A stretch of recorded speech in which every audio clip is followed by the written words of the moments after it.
अस्सलाम वालेकुम नाजरीन। आज मैं आपके लिए लाई हूँ एक ज़बरदस्त और सबक आमोज़ कहानी, बिकरे और बिक्री की समझदारी। वीडियो को आखिर तक ज़रूर देखें। लाइक, कमेंट और सब्सक्राइब करना ना भूलें। चलिए शुरू करते हैं आज की दिलचस्प कहानी बिकरे और बिक्री की समझदारी।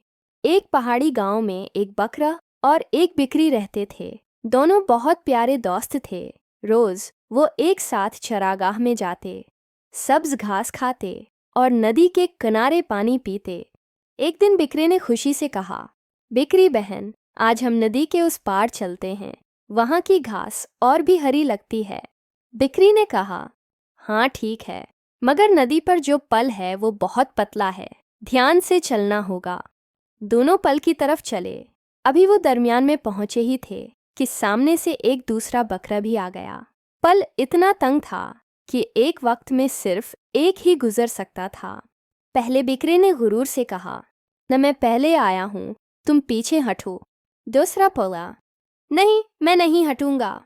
दोनों की जद बढ़ गई, सींग टिकरा गए, पल हिलने लगा।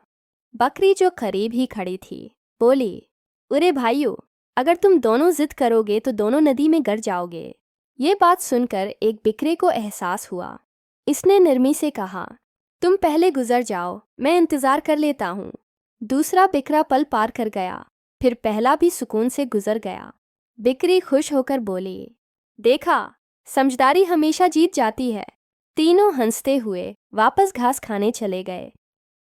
सबक, गुरूर और जिद्द नुकसान देती है, जबकि समझदारी और बिर्दबारी हमेशा फ़ायदा देती है।